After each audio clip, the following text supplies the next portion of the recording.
Bien, bonsoir tout le monde. Peut-être avant d'entrer directement dans mon sujet, je voudrais dire à quel point je suis très heureuse ce soir de partager ce panel avec Guillaume Boivin, qui a été l'un des participants aux États généraux sur, je pense, toutes les questions d'institutions démocratiques. Je voudrais aussi souhaiter la bienvenue à Louise Baudouin, ex-députée du Parti québécois, actuellement députée indépendante du comté de Rosemont, qui est juste le voisin de chez moi. Je trouve que cette façon de faire de la politique, qui est d'être ensemble sur un panel ce soir, c'est la façon Québec solidaire, c'est la façon aussi de Mme Baudouin, de Guillaume Boivin. Je suis très heureuse de ça.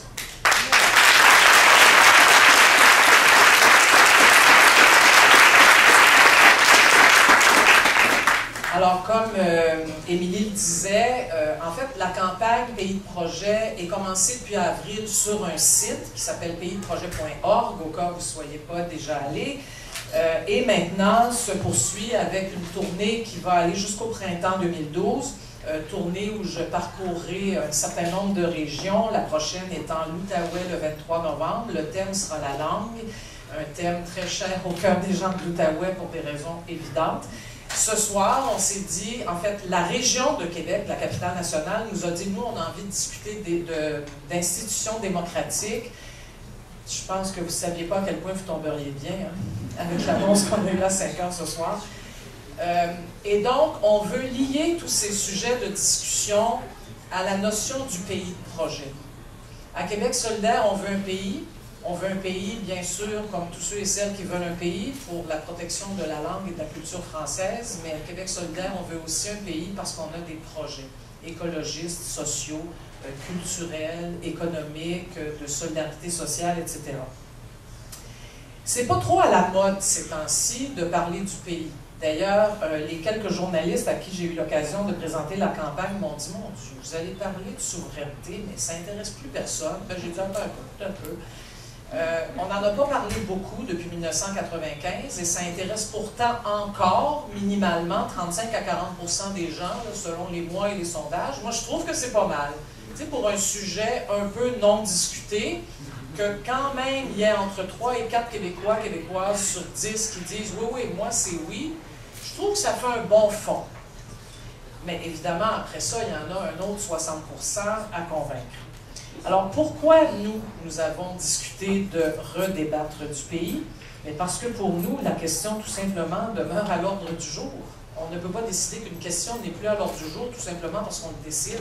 Elle est à l'ordre du jour, plus que jamais, je dirais, dans un monde où les bulldozers de la finance et les fossoyeurs de la diversité culturelle sont extrêmement actifs à l'échelle de la planète.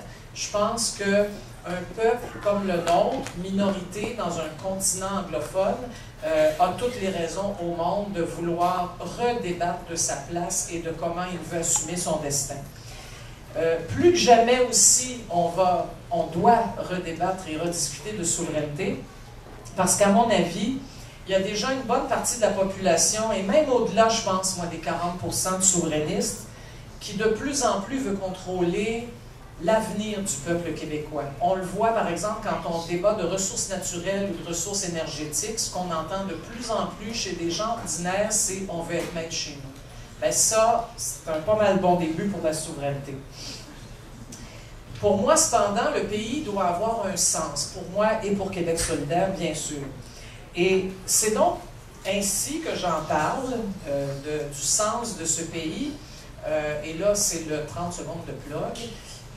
Dans le chapitre d'un livre à paraître bientôt.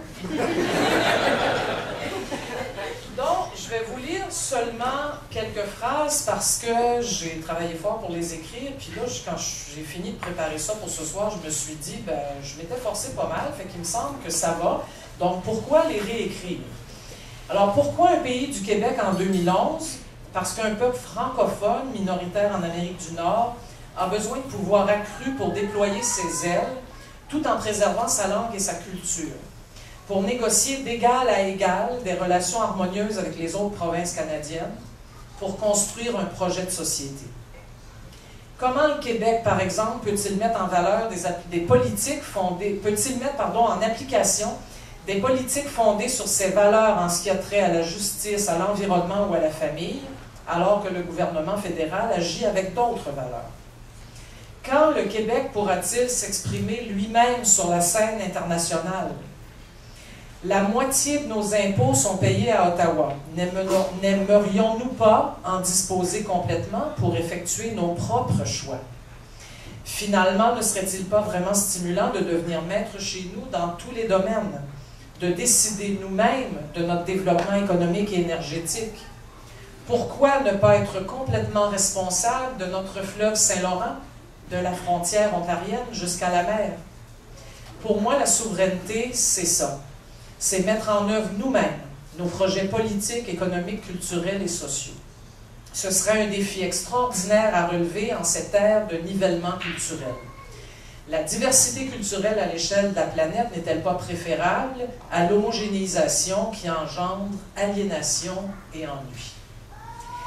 Le pays du Québec existe déjà au fond de moi et dans le cœur de millions de Québécoises et Québécois. Le pays, ce n'est pas d'abord une chicane constitutionnelle, c'est une histoire, une culture, des institutions démocratiques, des valeurs partagées, une terre, des luttes et des projets. Un pays se respire, s'entend, se vit au quotidien dans les villes et les villages. Le Québec que j'aime, c'est que la nation québécoise partage son territoire avec 11 nations autochtones, fières de leur langue, de leur tradition et de leur culture. Le Québec auquel je suis profondément attaché, c'est celui des gens, des paysages, des défis individuels et collectifs. C'est le pays des Michaud, Pelletier, Tremblay, mais aussi des Bizarri, Diouf, McGarrigle et Gazelle. C'est le pays d'une langue commune que je chéris et dont je découvre encore et encore la poésie et la clarté. Je veux que le pays du Québec permette à nos enfants et petits-enfants de vivre, travailler, commercer en français. Le Québec que j'aime est optimiste, ouvert au changement, audacieux. Il ne se complaît pas dans l'amertume et l'hostilité vis-à-vis ce qui le remet en question. Mon Québec à moi est combatif lorsqu'il s'agit de défendre ses valeurs fondamentales, sa culture et sa langue, mais il est curieux devant la différence qui l'interpelle. Suite, mardi prochain.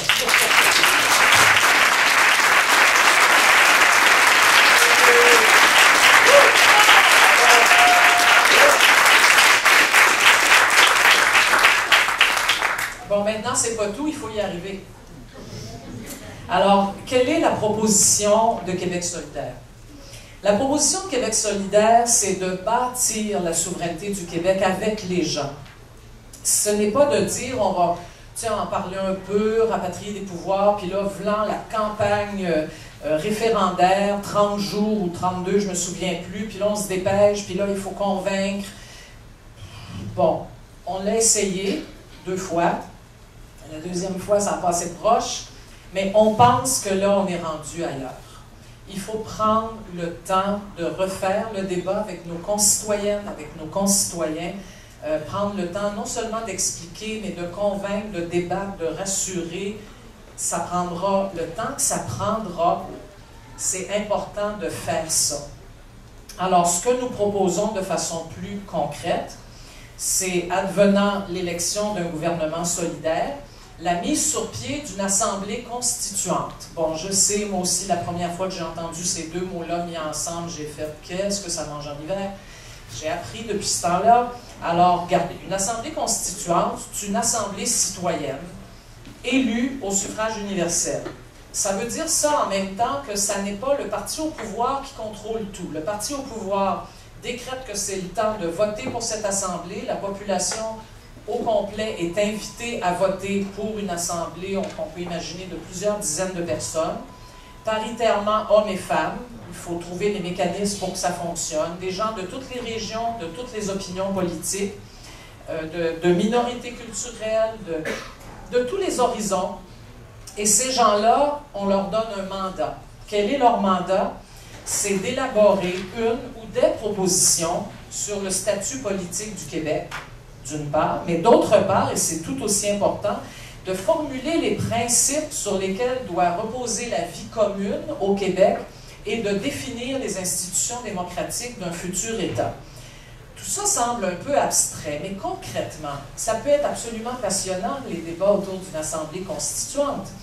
On peut se poser des questions comme, dans une nouvelle constitution pour le Québec, quel sera le rôle de l'État dans l'économie?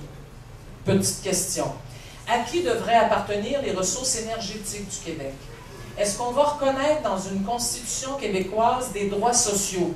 En Afrique du Sud, on reconnaît le droit au logement. Je ne vous dis pas que tout le monde est bien logé, là. Mais je vous dis, il y a des droits qu'on peut mettre dans des constitutions. Est-ce qu'on permet les référendums d'initiative populaire? Est-ce qu'on veut vivre en république ou sous un autre régime? Est-ce qu'on veut un scrutin proportionnel? Toutes des questions là, qui sont un petit peu dans l'air, mais qu'on peut inclure ou on peut prendre une décision dans une constitution. Comment réaliser l'égalité entre les hommes et les femmes dans les institutions politiques? Quel partage des pouvoirs devrions-nous avoir entre l'État central et les régions, par exemple, ou les municipalités? Donc, l'Assemblée constituante, après une très large consultation qui peut se faire par tous les moyens possibles, assemblée comme ce soir, colloque, Internet, forums, médias sociaux, on peut tout inventer, commission itinérante, etc. Et durant tout ce temps-là, les gens qui sont donc élus, qui font partie de cette assemblée constituante, ben, ils travaillent, ils essaient de ramasser tout ça, puis à la fin, présentent à la population un projet de constitution avec aussi, bien sûr, une définition du futur statut politique du Québec. Et cela est soumis par référendum à la population québécoise. Ça reste combien de temps? 4 minutes. Ah oui. Alors, en 1 minute. C'est sûr que certains vont dire, je l'ai déjà entendu, mais oui, mais si vous faites ça comme ça, là, c'est quasiment trop démocratique. Tu sais, avec tout ce monde-là qui va parler, tout d'un coup, on ne gagne pas. Ben, je soumets humblement qu'on n'a pas gagné non plus avec 2 campagnes référendaires de 30 jours et qu'il vaut peut-être bien mieux prendre le risque, à mon avis, qui pourrait être très positif, de convier toute la population à ce débat-là, de le faire correctement, en prenant le temps nécessaire, comme je le disais. Moi, c'est drôle, je trouve ça tellement mobilisant que le pari que je suis prête à faire, c'est qu'à la fin, les gens disent oui. Parce que c'est difficile de dire non à un projet où on n'est pas seulement en train de dire « OK, je veux un pays, un territoire, un drapeau, etc. », mais je veux que ce pays ait un sens. On va voter une constitution, un mot qu'on ne pensait pas être très intéressant, mais qui finalement s'avère très, très riche de toutes sortes de valeurs, d'institutions démocratiques. On va voter pour ça. Ça va être dur de dire non, me semble. En tout cas, je pense qu'on a raison de vouloir faire ce pari, de vouloir prendre ce risque. Il nous semble, à nous en tout cas, et vous nous direz ce que vous en pensez, que c'est la meilleure façon d'avancer. Mais c'est sûr qu'au terme de toute cette opération, j'espère que la population dira oui à prendre en main tout son destin à 100%. Puis si ça n'était pas son choix, eh bien au moins pendant plusieurs mois, pendant peut-être même quelques années, il y aura eu une extraordinaire mobilisation autour du débat même sur l'avenir du Québec, et la population, à la fin, c'est toujours elle qui décide, de toute façon. Donc, on soumet cette idée, on la soumet à votre compréhension, on la soumet à vos commentaires, et j'ai hâte d'en discuter avec vous. Merci.